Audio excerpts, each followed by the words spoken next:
First of all, I want to congratulate you as you've recently become a dad. Thanks a million. Yeah, probably one of the best things and experiences so far in life. You know, incredible. Not to sound kind of corny or anything like that, but it's fantastic. Yeah.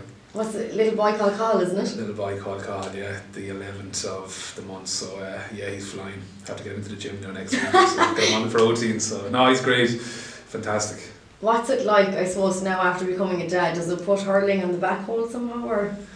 No, it doesn't, not at all. I suppose I'm very fortunate to have a partner that's, you know, very empathetic for what I do and what we do. I suppose as intercounty players, you know, she played football herself at Tip, so she understands the demands. And look, I think she understands also that I'm not going to be around for too much longer. You know, going into a season 11 for me, so there's more mileage on me now than there is on most cars, I'd say, on the road.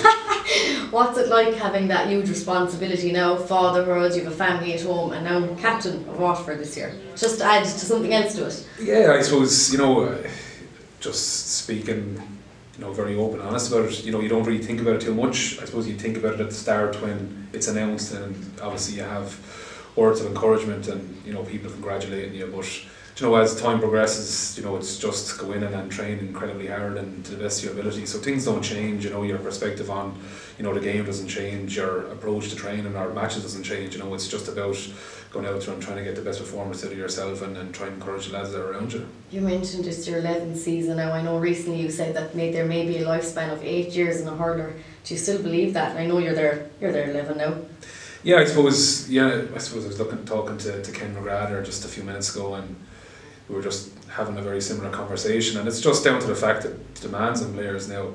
When I came in 2009, that was 2009, believe it or not, you know, demands certainly weren't there, the level of professional wasn't there, you know, the strength and conditioning knowledge wasn't there, the nutritional knowledge wasn't there, so you see a very, you know, fine-tuned athletes now in comparison to fellas that were there, you know, a couple of years ago even. So there's been a dramatic change since about, you know, 2010, 11, 12. You start to see a completely different approach by players and management, and you can see it by the physique of the lads that are out there.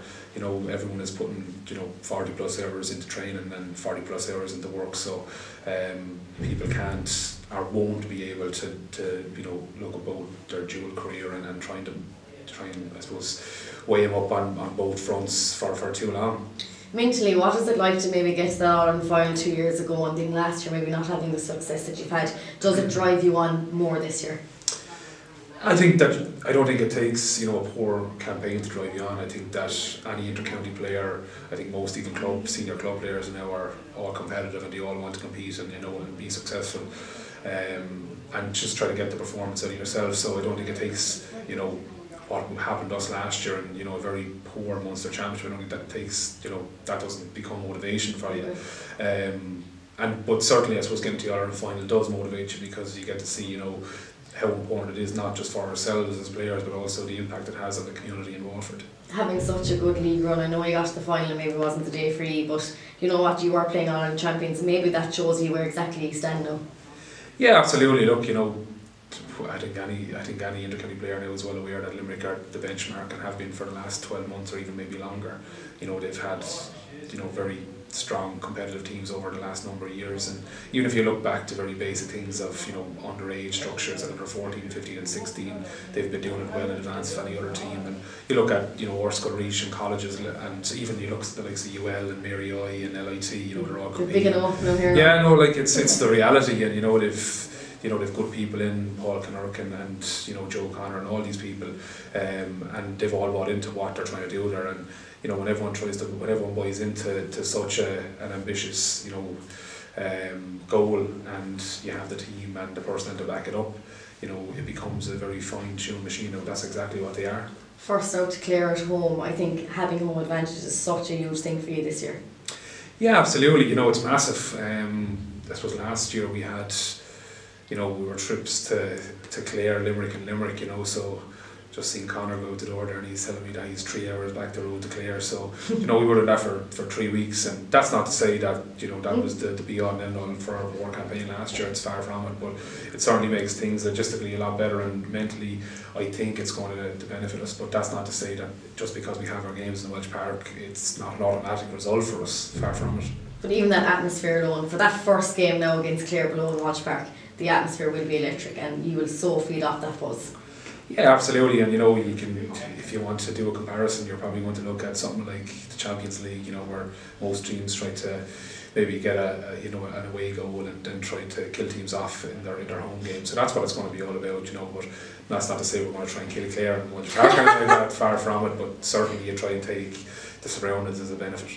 11th season and you're still enjoying it more than ever. Nothing more better than the world than it.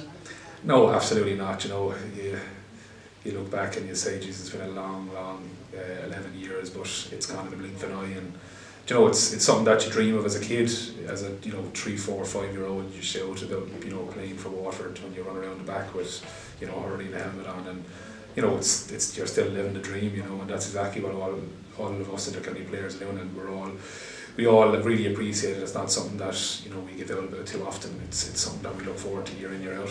I'm sure it'll come as he's hurling jersey ready for the first round.